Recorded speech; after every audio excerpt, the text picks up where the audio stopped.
जो बहुत बड़े वहां के सन्यासी थे, जब वो देखते हैं कि एक साधु, एक वैरागी बना हुआ घूम रहा है, इसकी केवल परमात्मा की लगन है, तो कहते हैं, वो अपने पास बुलाते हैं और कहते हैं कि दयानंद, तुम मेरी गद्दी को संभाल लो, करोड़ों का साम्राज्य है मेरा, मुझे तुम्हारे जैसे उत्तराधिकारी की जरूरत है।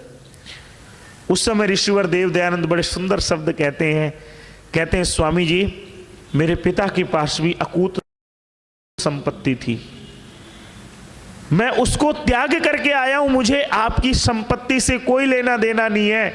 अगर आपके पास कोई सच्चे साधक हैं, कोई सच्चे गुरु हैं, या आप मुझे मार्गदर्शन करते हैं तो वो बताइए, मुझे इससे कोई परवाह नहीं है। तो कहते हैं, किसी ने कह दिया कि तुम्हें बद्रीनाथ में अच्छे साधु मिलेंगे। कहते हैं वो घूमते हुए वहां पहुंच गए। आप लोग जो गए होंगे, आगे माना गांव पड़ता है, कहते हैं स्वामी जी घूमते घूमते उससे आगे चले गए और रास्ता भटक गए। तो क्या हुआ कि उन्होंने जो अलकनंदा, जिसको आप देखते हैं कि डर लगता है कि अगर पत्थर भी डाल दिया जाए तो वो भी पता नहीं कहाँ गायब होगा, ऋषिवर देव दयानंद ने सच्चे गुरुओं की खोज में अलकनंदा को भी पार कर डाला। और पार करके जंगल में जाते हैं। जंगल में जाकर के क्या होता है कि कहते हैं कि पूरा बर्फ जमा हुआ था। तो धीरे धीरे करके जब वो बेहोश होने लगते हैं, शरीर पे वस्त्र नहीं है, तो कहते हैं अचानक देखते हैं कि कोई दो पहाड़ी व्यक्ति आते हैं, वो उनको ले जाते हैं और ले जा करके अपनी झोपड़ी में उनको थोड़ा सा दूध वगैरह पिलाते हैं, तो उससे उनको फिर कुछ चेतना आती है। उसके बाद वो गंगा के प्रदेशों का भ्रमण करते हुए पहुंचते हैं अमरकंटक, नर्मदा के प्रदेशों पर। नर्मदा के प्रदेशों पर भ्रमण करते हुए ये सब समय जो था, ये 1857, 58, 59 का समय था। और कहते हैं कि अंत में उनकी खोज पूरी होती है 4 नवंबर 1860 में।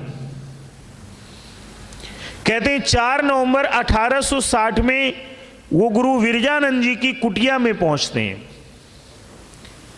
मथुरा के अंदर। और मथुरा के अंदर जब पहुंचते हैं तो आप सबने वो प्रसंग तो बहुत बार सुना होगा कि आवाज देते हैं, कौन हो? तो कहते हैं कि मैं यही जानने आया हूं कि मैं कौन हूं।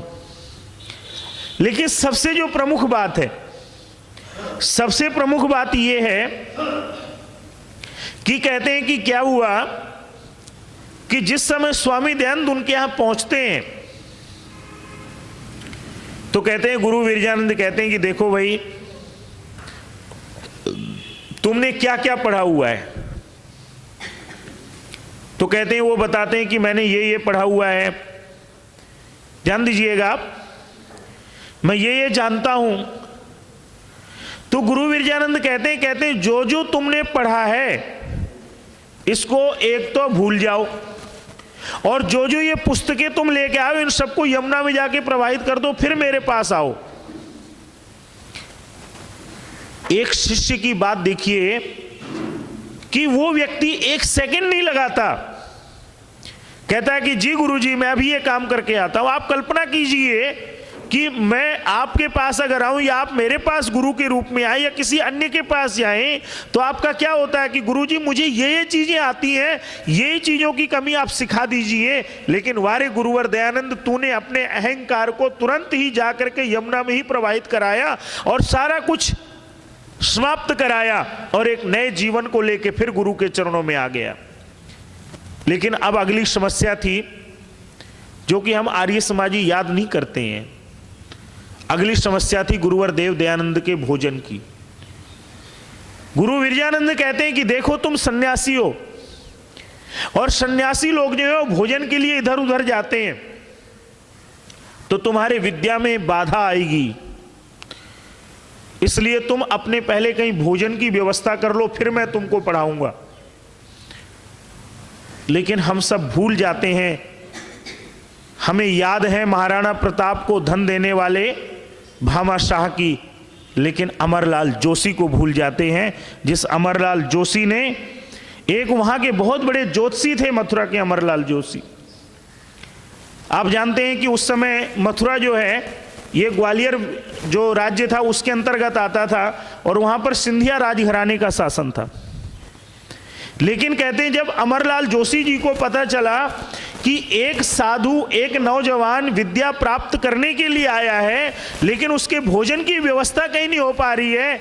तो कहते हैं उन्होंने ऋषि दयानंद जी को बुलाया कि स्वामी जी, आपके भोजन की व्यवस्था मेरे यहाँ रहेगी, आप निश्चिंतता के साथ पढ़ाई करो। और स्वामी दयानंद जी कितने कृतज्ञ थे अमरलाल जी के। पूना प्रवचन में वो कहते हैं, क्या कहते हैं जरा ध्यान दीजिएगा। पूना प्रवचन में वो चर्चा करते हैं जब अपने जीवन की, तो कहते हैं कि मैं आभारी हूँ अमरलाल जोशी जी का, जिन्होंने मुझे पढ़ने के लिए निरंतर भोजन की व्यवस्था पूर्ण रूपेण करी। वो यहाँ तक कहते हैं कि अमरलाल जी को जिस दिन कहीं बाहर कहीं भोजन के लिए जाना होता था, तो पहले बना करके भोजन मुझे खिला के फिर कहीं जाते थे कि भाई मैं आपकी भोजन की व्यवस्था यही है, मैं कहीं आज बाहर जा रहा हूँ, आप भोजन कर लीजिए। हमें ऐसे लोगों को भूलना नहीं चाहिए। लेकिन ना जाने क्यों हम किस धारा में सोए हुए रहते हैं कि ना तो कभी हम ऐसे दानवीरों को याद करते हैं, ना कभी हम ऐसे लोगों को याद करते हैं कि जिन लोगों ने स्वामी जी को वहाँ रहने की जगह दी, जिसके कारण आज हम उनकी जय जयकार कर रहे हैं। कहते हैं उसके बाद जब सब व्यवस्थाएं हो गई, तो कहते हैं कि उन्होंने उनको स्वाध्याय कराना प्रारंभ किया। कहते हैं अध्ययन शुरू हुआ। अब उनके मैं उत्तम चरित्र की 2-3 घटनाएं आपको सुनाना चाहूंगा। कहते हैं एक दिन क्या हुआ, ऋषि दयानंद जी का पाठ्यक्रम पूरा होने वाला था, और कहते हैं कि जो ऋषि दयानंद जी की ड्यूटी थी वो गुरु जी की सेवा में लगी हुई थी। यमुना से जल भर के लाना, यमुना से डेली लाके उनके लिए जल भर के रखना। दूसरा उनका काम था कि जो गुरु विरजानंद जी की कुटिया थी उस पर झाड़ू लगाना और उनको तैयार करना। हम लोग तो यहाँ आते हैं, समाजों में अगर थोड़ी सी व्यवस्था ना मिले तो पता नहीं दिमाग खराब हो जाए। अरे ये नहीं हुआ, वो नहीं हुआ, अरे याद करिए गुरुवर देव। जवानी के उन दिनों में इतनी विद्वता होने के बाद, इतनी उच्चता योग्यता होने के बाद, वो गुरु का सारा कार्य बड़ी विनम्रता से, बड़े शौक से किया करते हैं। कहते हैं एक दिन उनसे छोटी सी गलती हो गई। क्या हुआ, स्वामी दयानंद जी ने बुहारी लगाई, आप जानते हैं झाड़ू लगाई कमरे में, और झाड़ू लगा के जल्दी जल्दी में वो कूड़ा दरवाजे के पीछे लगा दिया। और जो उनके गुरुजी थे आप जानते हैं वो प्रज्ञा चक्षु थे, तो कहते हैं वो जैसी कुटी में आए, अचानक दरवाजे के बाद उनका पैर कूड़े में लग गया। कहते हैं बुलाया, दयानंद इधर आओ, और डंडा लेकर के हाथ से डंडे से खूब मारा। जब मार चुके, थोड़ी देर बाद उनका क्रोध शांत हो गया, तो गुरु दयानंद जी उनके चरणों में जाते हैं। कहते हैं गुरुवर, आपका शरीर वृद्ध है, मैं तो जवान हूँ, अगर आपको कुछ चोट लगी हो आपके मारने से तो उसके लिए मैं क्षमा प्रार्थी हूँ, आज के बाद ये गलती हो नहीं पाएगी। कहते हैं दूसरी घटना उनके जीवन की एक और आती है जो उनके उज्जवल चरित्र का इशारा करती है, जो आप और हम शायद प्राप्त कर पाए या न कर पाए। कहते हैं कि स्वामी दयानंद जी प्रतिदिन पढ़ते थे, और पढ़ने के बाद जो भी पाठ होता था वो गुरुवर को याद करके सुनाया करते थे। जैसे आप लोग मैथ पढ़ते हैं ना, गणित में प्रैक्टिस होती है ना आपकी, कि ये प्लस की प्रैक्टिस है, ये माइनस की है, ये मल्टीपल की है, ये डिवीजन की है। ठीक उसी प्रकार से संस्कृत व्याकरण में भी प्रैक्टिस हुआ करती है, प्रयोग हुआ करते हैं। जैसे नायक है शब्द है, नायक माने आप क्या जानते हैं, हीरो, नायक, उसकी प्रैक्टिस है कि ये नायक शब्द आया कहाँ से है। ठीक उसी प्रकार से स्वामी दयानंद जी को एक दिन क्या हुआ कि पाठ विस्मरण हो गया।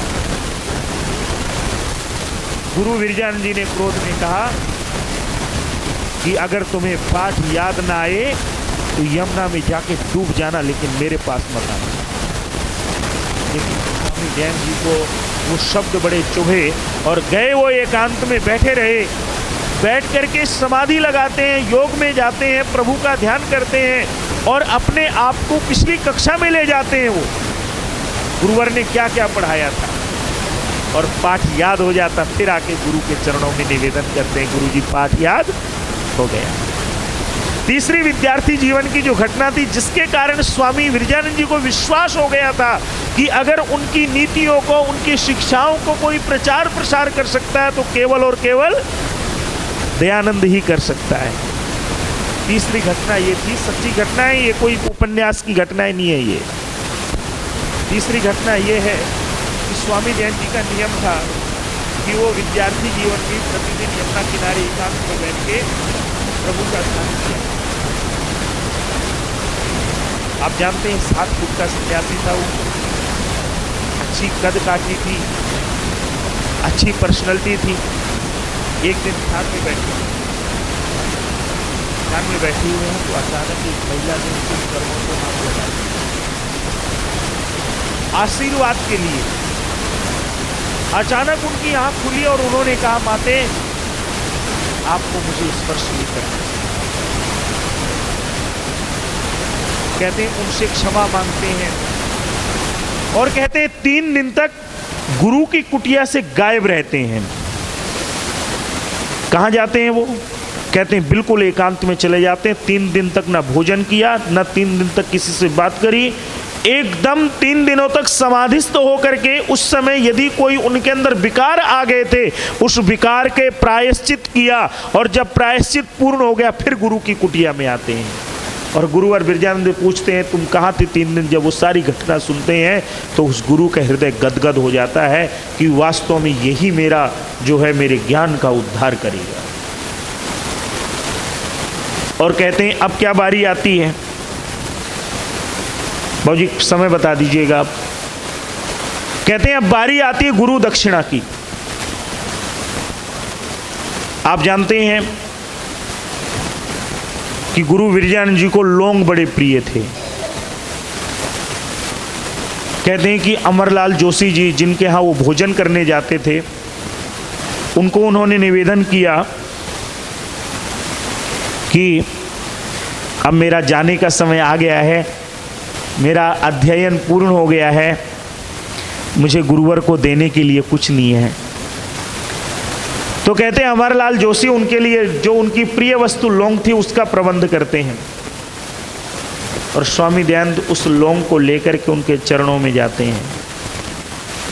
चरणों में जाकर के कहते हैं कि गुरुवर ये गुरु दक्षिणा स्वीकार करो। तो कहते हैं कि स्वामी दयानंद को गुरु विरजानंद कहते हैं दयानंद मुझे तो तुमसे और ही कोई गुरु दक्षिणा चाहिए, ये लौंग नहीं चाहिए। विचार कीजिए, आपने गुरु भक्त आरुणु की कहानी सुनी होगी।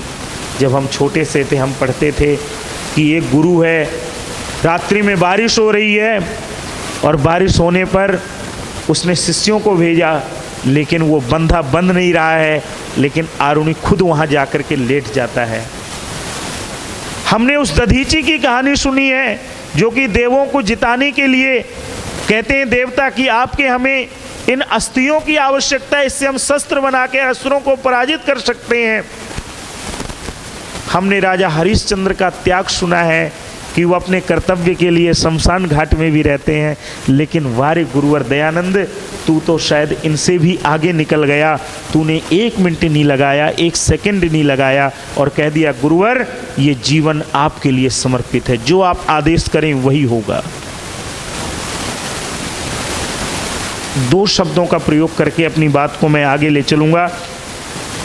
कहते हैं कि जब स्वामी जी पढ़ा करते थे तो गुरु विरजानंद जी उनको 2 शब्दों का संबोधन दिया करते थे। एक उनको कुलक्कर कहा करते थे, कुलक्कर, और एक काल जीव कहा करते थे दयानंद को। और दोनों शब्दों का अर्थ देखिए क्या गजब है। ये गुरुवर की नजरें हुआ करती थी। कहते हैं कुलक्कर का अर्थ है, कहते हैं जो अपने जगह पर स्थित होकर के खूंटे की तरह स्थित हो जाए और सब विरोधियों का सफाया कर दे। और कहते हैं काल जीव का अर्थ होता है, कहते हैं जो असत्य के खंडन और धर्म के नाम पर फैली नाना मिथ्या भ्रांतियों के खंडन में जिसकी जीवा काल के समान वचन बोले। आप देख लीजिए, जब स्वामी दयानंद अपना शिक्षा पूर्ण करके निकलते हैं तो कुलक्कर और कालजी, वो जो गुरु की दी हुई पदवी थी, उस पर पूर्ण रूपेण सार्थक होते हैं। तो कहते हैं कि गुरु विरजानंद एक बात और कहा करते थे, फिर मैं आज गुरु दक्षिणा पे आकर समाप्त कर दूंगा। वो एक बात और कहा करते थे, कहते थे मैं जिस विचार अग्नि को धुमाकर रूप में तुम लोगों को निविष्ट कर रहा हूं, समय आने पर यह ज्वालामुखी होकर देश में विद्यमान अनेक प्रकार के जो नाना संप्रदाय हैं, आडंबर मिथ्या विश्वास हैं, जो भ्रांत मत हैं, उसको ये तुम्हें भस्मसात करना पड़ेगा। मैं एक बात आपको अवश्य कहना चाहूँगा, मुझे नहीं पता गुरुवर देव दयानंद जैसे कितने शिष्य थे गुरु विरजानंद के, लेकिन एक शिष्य ऐसा था जो वास्तव में धुएं की तरह जब पढ़ता रहा तो धुएं की तरह प्रदीप्त होता रहा, लेकिन जिस दिन गुरु दक्षिणा लेकर के समाज में आया, उस दिन प्रचंड अग्नि का रूप धारण करके उसने समाज के अंदर से मिथ्या भ्रांतियों को, अंधविश्वासों को, आडंबरों को समाप्त कर डाला। कहते हैं जब ये गुरु दक्षिणा की बारी आती है, अंत में बस वो एक बात बोलते हैं गुरु विरजानंद, कहते हैं अरे दयानंद उठो, दयानंद उठो, सांप्रदायिक पाखंडों का उन्मूलन करने के लिए बद्ध हो जाओ, अपने आप को बांध लो, संकल्पित कर लो, और कहते हैं आर्ष ज्ञान की दिव्य आभा को पुनः प्रकाशित कर दो, यही मेरा तुम्हारे लिए आदेश है। बस एक बात कहता हुआ अपनी बात को विराम दूंगा। माताओं सज्जनों, ना तो मैं इस योग्य हूँ कि गुरुवर के चरित्र को बखान कर सकूं, क्योंकि वास्तव में मैं अभी उनके पद चिन्हों पर नहीं चल पाता। शायद आप योग्य हैं, बड़ी कृपा है गुरुवर देव दयानंद की, लेकिन एक बात अपने आप से आपसे कहना चाहूँगा कि जब हम 7 तारीख को उनका जन्मदिन मनाएं, जब उनका 10 तारीख को हम बोध दिवस मनाएं, उस दिन विचार करें क्या वास्तव में गुरुवर देव दयानंद कितने दयालु थे, कितना उनका हृदय उदार था, और हम आज कहाँ पर हैं। जब आप विचार करेंगे, अगर कहीं पर पाएं कि हमारे अंदर कोई त्रुटि है, तो प्रभु से प्रार्थना करें कि जैसे हम अपने जीवन में गुरुओं की कामना करते हैं, ठीक उसी प्रकार से प्रभु से ये भी कामना करें कि गुरुवर देव दयानंद का आशीर्वाद मिले, और जिस आशीर्वाद को प्राप्त करके हम भी उसकी राह पर चल करके अपने जीवन को सफल और सुंदर बना सकें। इन्हीं शब्दों के साथ आप सभी का धन्यवाद। ओम शम।